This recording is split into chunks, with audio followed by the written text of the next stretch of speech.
It was a Monday morning and I was a bit early to office that day, where suddenly I got a call of a triple murder in the nearby locality. So I had to rush to the spot immediately. In a flat, I shockingly found 3 dead bodies: husband, wife and daughter. Husband's body was found upside down with his head in water. Wife Sarita's body was found in kitchen with her clothes torn off. I thought she must have been raped. Shockingly, I also found a 5-year-old girl's dead body. I felt very bad for the family. I started my investigation. I asked the neighbor that how did he come to know about it. He then told me that everybody was knocking the door since morning, but there was no answer from inside, nor it was locked from outside. After a certain point of time, they sent the security guard inside to check if everything is fine, but he found dead bodies inside. I asked them that how were they in general. They told me that they were very helpful and friendly kind of people and had never any kind of fight with anybody in the society. I then asked the security guard that who all had come that night to visit them, but he didn't see anyone entering their house.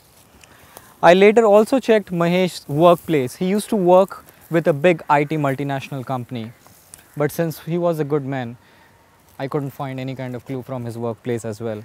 After post-mortem, I found that Sarita was raped and then strangulated to death, but there was no trace of robbery involved.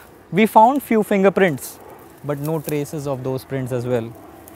I was stuck in between and didn't know how to move ahead. Suddenly I noticed a neighbor saying that they had recently shifted here. It was a lead for me. So then I carried my investigation to the place where they used to stay earlier. I inquired the neighbors over there, but they also told me the same thing, that they were good people, helpful, and never had any kind of enmity with anyone. While I was moving around from one flat to other flat, I noticed one young chap who was keeping an eye on me. It struck my mind, but I didn't pay attention. When I came out and lit a smoke, I could notice the same guy who was still staring at me while he was playing cricket with his friends. He even dropped a catch while looking at me. I thought there's something wrong and it's time to play a trick. I called the guy, slapped him and told him that I'm aware that he had a relation with Sarita. He got nervous and told me that it wasn't him, it was the other guy, Ronnie, who had a relation with her. Bingo, I got my lead. He showed me where Ronnie was. Seeing me coming after him, he started running. I started chasing him, caught him, bashed him to the core, where he accepted that he had done it. Ronnie told me his side of story.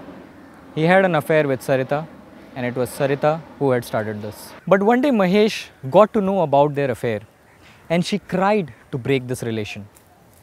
And later they moved to a different place. From that day onwards, Sarita started avoiding this guy and refused to meet him. This guy got angry and frustrated. He then reached Sarita's place along with his friends. First, he tried to convince Sarita to continue with their relationship, but when she refused, he lost his temper and raped her along with his friends. Mahesh entered the house at the same time and tried saving his wife, but his friends pulled Mahesh, got his head into a bucket full of water and hanged him upside down, resulting to his death. Later, they killed Sarita also after raping her. Since the 5-year-old girl had seen all this, they killed her also because they didn't want to leave any witness behind. This was a brutal crime which was led due to passion.